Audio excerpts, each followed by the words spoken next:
So, James, a couple of months ago, we had the March for Australia, and the National Socialist Network, the Australian neo-Nazis, stood up in front of Parliament House in Victoria and had a bit to say. And it seems that they've just done that now in New South Wales, if I'm correct.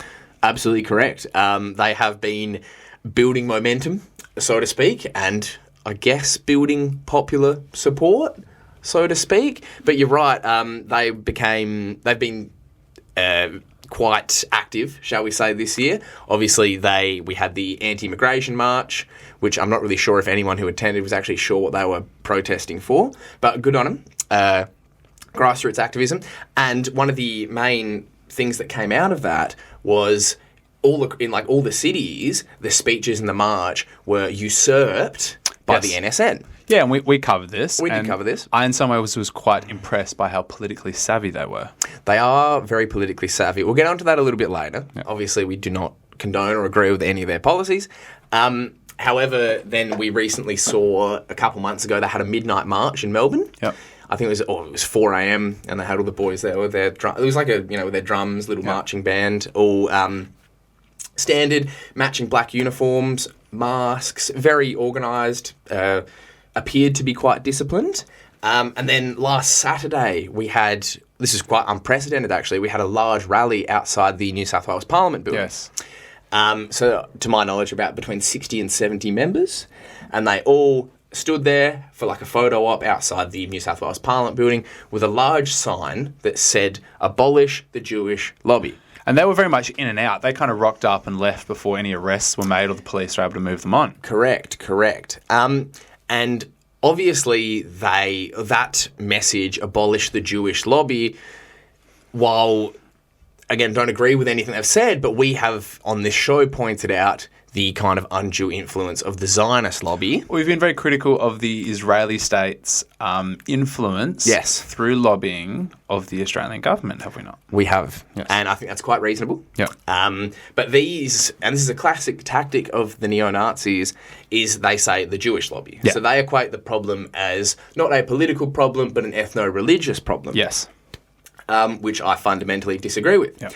So I believe that the way you end up believing that ideology that they espouse is if you don't have any kind of class analysis, shall we say. Or state and political analysis. Analysis. So you look at all these issues, which are quite valid issues, but then the scapegoat for that is this certain ethno-religious minority that you think controls the world, controls the banks, all the standard racist bullshit, stereotypes that we've heard for hundreds of years, especially in Europe, hundreds of years. So it is quite interesting because what happened was this protest wasn't actually rejected by the New South Wales Police. Yes. So they actually submitted a form, I believe it's called Form 1, and to my knowledge the way this works is if you are going to organise a protest, organise a rally, then the organising party has to submit a form, this is how it works in New South Wales, to the New South Wales Police, kind of specifying your aims and your outlines and like what you're going to be doing, for example. So if you're going to be, closing off, if you're going to be marching down a street, for example, then you need to reasonably enough coordinate with the police so they can, conduct traffic, etc., etc. So, and if you do, the way it works, to my knowledge, if you don't receive any feedback from the police within 7 days after you've submitted the form, it means you're all good to go ahead and do what you have to do. Yep. What I find interesting is that, because this is receiving a lot of backlash online and in the media, lots of people are saying, well, why wasn't this shut down by police, because at the end of the day, they didn't actually break any laws. Yeah. And as well, so to my knowledge, they didn't actually have to submit the form. Didn't they do it about 24 hours before the march? No. It was all above board, and this has caused a bit of kind of back and forth in New South Wales because the police bureaucracy has kind of responded, and the police commissioner has come out and said, well, I actually wasn't in. He's only been police commissioner for about 6 weeks, and it's a bit of a political blow for him because he's come out and he said, look, I wasn't informed of this by my deputy commissioner, so he's kind of, it's not my fault, it's the other guy's fault. Yeah. Regardless, he probably wasn't, to be honest. But what I find interesting is that what is required they didn't actually have to fill out that form because they didn't march on the street. They weren't there for very long. They weren't particularly disruptive, to the public. So to me, that indicates that they are really trying to formalise their presence. Yes. And really trying to act not just as a ragtag bunch of kind of extreme dudes with, of right-wing guys with extreme views, but trying to actually act and formalise themselves and present themselves as a proper political force. To be taken seriously. To be taken seriously. Okay. Another thing that's interesting is none of them wore masks. Yes. Yes, and they always are usually masked. Yep. As we know. I did see there was a post on social media of all their faces going Yes. through one by one. Yeah. And it's worth having a look at. It's quite funny. It is quite funny. I don't think it's going to do any good for us to actually name and shame people No, of course personally not. on our show because I have looked into some of the individuals and how they've been tracked down. Yeah. I do find it just was a lot of guys with either being shaved or had mullets with speed dealers and like pit vipers. Yeah. Look, I'm not going to lie. One thing, they're not Australia's best. They're not our best and brightest. I'm going to be completely honest. You look at some of these people, you think, I'm not going to judge someone on their appearance, but you look at some of these people and you think, yeah, right, okay, I see how you ended up here. Anyways, what I found was funny is that this has led to the identities of some of these people coming up online. Being doxed, yeah. Being doxed, which I don't think you should do. Yeah. Personally, that's not right. Regardless of how much of a scumbag you are. But all I'll say is it's hilarious because the leader of this movement and their kind of most prominent spokesperson is Thomas Sewell. Yes. Who was recently released on bail because after him and his group attacked a counter-protest in Victoria. So he was released on bail and then he's obviously born in New Zealand. Yeah. Which is hilarious. So he is the political kind of mastermind. I think so. Behind the NSN. I think so. So I've seen him come up on a few podcasts in the US. So what I kind of take away from that is that he has connections in the United States and he's trying to grow his movement here in Australia. And look, he's done a good job of it. And I disagree with him, but he's a very articulate man. Yeah. And he has a pretty clear and succinct analysis. I do not agree with it. Yeah. But lots of the issues that irk him and that he's basing this reactionary movement around are real issues that I share. And I think the really scary thing is that he actually can see these things for what they are. He is. He's very well read in 1930s German and theology. No, he is. Ideology. He is. No, he's read Joseph Goebbels. I can guarantee you that. Of course. But again, he's born in New Zealand. So that points out, again, the contradictory nature of all these far-right fascist movements, in my opinion. Another gentleman, I believe, was a white gentleman from South Africa. Yeah. Who moved to Australia a couple of years ago. Pictures on social media show him with Jewish script on as a tattoo on his arm. Yeah, right. Interesting. Haven't been able to get my head around that one. Yeah. Another one was a gentleman from El Salvador who's a young man. Yeah. Again, who his father was a member of the death squads in El Salvador? I'd imagine so. It's something like that. But again, he was not born in Australia. Skin colour naturally a bit darker than the rest of the other kind of pasty white Ubermensch, shall we say. And apparently he was a prominent groiper in Australia. For anyone that isn't chronically online in the audience, the groipers are the followers of Nick Fuentes, the kind of ultra-right nutcase in the US. Represented by the Pepe the Frog meme. Yeah, the Pepe the Frog meme. And again, the irony being that Nick Fuentes is himself as of Mexican-Italian heritage. Yeah, okay. But again, Nick Fuentes is a character who has gotten a lot, has picked up huge amount of traction online. I've listened to him a bit because I actually find him, some of the things he says are I don't agree with his politics, but he's hilarious. Okay. He is a funny man. I think he's despicable and his views are gross. And he comes from a pretty kind of suburban white family, which I think kind of informs or a suburban white neighbourhood, which informs his kind of view on on anti-immigration. We need to keep it all white, picket fences, because that's how I grew up. Yeah. He's actually younger than both of us. And you think the Australian National Socialist Network are taking some influence from that? Absolutely. Okay. Absolutely.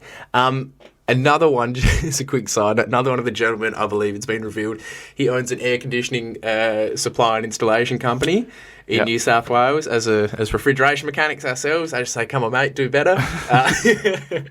But what I find interesting is there's obviously, especially since the genocide in Palestine, perpetrated by the State of Israel. That has brought to the forefront, is brought into the mainstream political conversation the presence and the power of the Zionist entity. And just as Israel in general. Yeah, just Israel in general. And lots of people do not like that. No. Lots of people do not like what Israel does and do not like how they operate politically, not just in their own country, but all over the world. Yeah, and it's interesting, James, because ostensibly it's been the kind of progressive left that has always opposed Israel, has been very conscious of the genocide, the ethnic cleansing that's been going on in the occupied territories. But now it's interesting to see that the populist right in America, led by figures such as Tucker Carlson, Candace Owens, I guess Nick Fuentes as well now, have been very hostile to Israel. And then that's obviously, as you said, has bled over into just kind of blatant anti-Semitism. Of course. And that's because I don't think they have a coherent analysis of imperialism that we try and look at it. Yes. That's our perspective that we try and have our analysis through, in which you see that it is a tool of capitalism, of the United States empire, to essentially divide the Middle East, fracture it for further exploitation of resources, etc., etc. But if you don't see that, if you just think that, as lots of these people do, that America is just this innocent country that's just been taken over by neocons and Jewish bankers and whatever bullshit they think of, then that's the logical conclusion. That's where you end up, essentially. But I do think it's interesting that I think this movement is growing. And I do find it funny that I think the way I see it is that, for example, in regards to the Jewish lobby, I think this is actually something that they have in common with Israelis, is that they're both ethno-supremacists. Or with the kind of the Zionist political entity. They're both ethno-supremacists, and they both want to associate Israel with Judaism. So the white supremacists will look at it and say, look what these Israelis are doing, it's because they're Jewish. And then the Israelis will say, oh, we're all Jewish. They both attribute their actions of the state They both tie it directly to Judaism. Whereas lots of people like us will say, no, that has nothing to do with Judaism. It's a settler colonial project, essentially.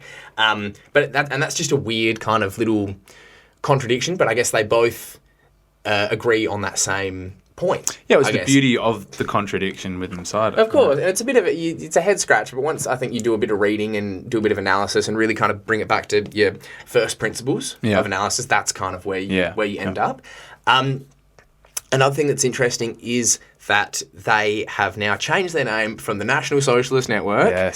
Which, look, possibly some bad connotations. A bit on the nose. A bit on the nose. So they've changed the name from the National Socialist Network to White Australia. Yes, I did see that. And I believe they are now going to form a political party and run for seats in the next federal election. Or they're on the verge of doing that. They almost have enough members of the party. I think that's very dangerous, obviously. And I'd like to say that, look, Australians are generally pretty not racist, so we're not going to fall for that. But I think given the current political climate, I think they will actually have a little bit of success. And I think that's terrifying. And I think that is why, as well, they have started to take these steps to be present, be represented, appeal to this base, to this broad population by just saying abolish the Jewish lobby. They don't mention Israel, but that's kind of the implication. And no one else in mainstream politics is going to come out and say that. Oh, exactly. No one can come out and say that. Maybe the Greens can kind of vaguely say we don't like what Israel's doing, but they're not going to come out and say abolish the Zionist lobby. So I think they're going to appeal to a lot of people. And I think they will grow. And I think, unfortunately, that's going to happen. I think there will be a presence politically in Australia. And once you've opened up that bag of worms, that can of worms, bag of cats, whatever your analogy is, once you've opened it up, you can't really put it back in the box. Because it's there. And I don't think the right idea will be for the New South Wales state government or the Australian federal government to say, I think it would be incorrect of them to, for example, say, you're not allowed to protest and join this party. That's exactly because that is going to shut down, and then they're going to be seen as the victims. And lots of people that were maybe on the fence thinking about it, then why are they shutting down this political party? And then they read into it, and that's going to attract more people. Yeah, but that's exactly what will happen. And it'll, as you said, it'll work for them because the state governments, the federal governments, will use anti-hate speech legislation to abolish them and restrict their freedom of political association, etc., etc. Yeah, of course. And another thing is that part of the reasoning for their most recent protest that we saw last weekend is that obviously in New South Wales there were a bunch of kind of hate speech laws that were a bit fishy, and they were spurred on in a reaction to a bunch of really suspicious, unresolved hate crimes, including attacking of synagogues, and we had the infamous Mein Kampf caravan full of explosives that turned out to be a complete fraud, but that got the political wheel rolling. And I think this was partially them coming out in a reaction to that. Yeah. So I think without just more education, more class consciousness, we're going to see this movement grow. Yeah, very fascinating. But I think at the end of the day, for the political class, I think lots of the people in Australian politics are pretty kind of centrist, kind of cosmopolitan, latte sippers, shall I say. And for them, I actually think at the end of the day, even though they kind of really dislike how crude and kind of vulgar this display of political opinion is in public, at the end of the day, I think they would rather side with that than side with genuine working class movements. Yeah, okay. As history has always shown us. Yeah, interesting. So I think there needs to be a lot more awareness about this and a lot more education. Yeah. And I think shutting them down is only going to help their cause. Yeah, definitely. Well, James, look, I'll put an open invitation out. Thomas Sewell, if you're out there, if you're listening, come on the podcast. We'd love to chat with you. Actually would, yeah. Yeah. We'd love to actually have a serious conversation with you, because I've heard you interviewed and no one can challenge you properly. So open invitation. 100%. A really one that I found was Thomas Sewell just walked all over him, was Todd Sampson. Yeah. Used to be on the Gruen transfer. Yeah, so he's worked in mainstream media, and he interviewed Thomas Sewell, and it was difficult to listen to. It was, because Thomas Sewell walked all over him. Yeah. And Todd Sampson couldn't actually, again, provide some sort of a coherent analysis that he could defeat, which I could have done listening to it. Yeah, he couldn't just rebuke him on really basic, reactionary racist politics. No, of course not. Yeah, and he also got sucked in and got quite emotional about it, and then which is what they want. Which is exactly what they want. Yeah. So look, everyone, be on the lookout for Nazis. There's probably going to be more of them around the place. Lots of them are probably born overseas as well. Hilarious. But yeah, we will keep covering the rise and the presence of fascism in Australia for a bit longer. So, all right, James, let's wrap it up there. If you like our content, please like, share, and subscribe. We'll see you later. Ciao, ciao.